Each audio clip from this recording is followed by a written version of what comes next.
तो आइए बात करते हैं समान नागरिक संहिता की। यह चर्चा में क्यों आया ये जानते हैं। गुजरात विधानसभा ने अपनी विधानसभा से यूसीसी बिल को पास कर दिया है। अब गुजरात राज्य भी ऐसा राज्य बनेगा जहां यूसीसी की व्यवस्था लागू होगी। स्वतंत्रता के उपरांत दूसरा ऐसा राज्य होगा जिसने अपने यहां यूसीसी बिल को पास किया है। इसके पहले उत्तराखंड ऐसा राज्य था जिसने अपने यहां यूसीसी बिल को पास किया है। पर ध्यान रखिएगा, स्वतंत्रता से पूर्व गोवा ऐसा राज्य है जहां यूसीसी व्यवस्था लागू है। अर्थात यूसीसी की दृष्टि से देखें तो गोवा पहला राज्य था जहां यूसीसी की व्यवस्था लागू थी, उसके बाद उत्तराखंड, अब तीसरा राज्य बना है गुजरात। परंतु स्वतंत्रता के बाद यूसीसी बिल बनाने वाला दूसरा राज्य है गुजरात। आइए बात करते हैं यूसीसी कानून की। यूसीसी यूनिफॉर्म सिविल कोड की व्यवस्था हमारे संविधान के अनुच्छेद 44 आर्टिकल 44 के अंदर डीपीएसपी में वर्णित है।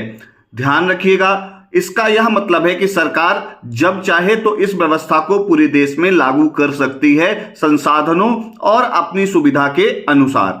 इसमें हमने अपनी जनजातीय विविधता का विशेष ध्यान रखा है, अर्थात जनजातीय संस्कृति की हमारी जो विशेषताएं हैं उनको किसी भी तरीके से हार्म ना पहुंचे यूसीसी के अंदर। अब आइए बात करते हैं लॉज की। हमारे यहां दो तरीके के लॉज हैं, क्रिमिनल लॉ और सिविल लॉ।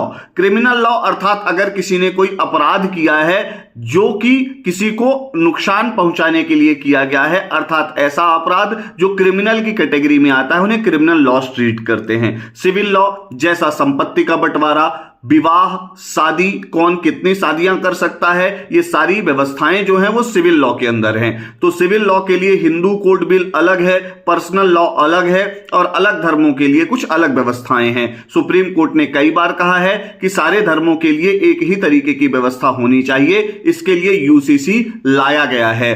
क्लियर है? तो अब पर्सनल लॉ जैसी व्यवस्था समाप्त हो जाएगी।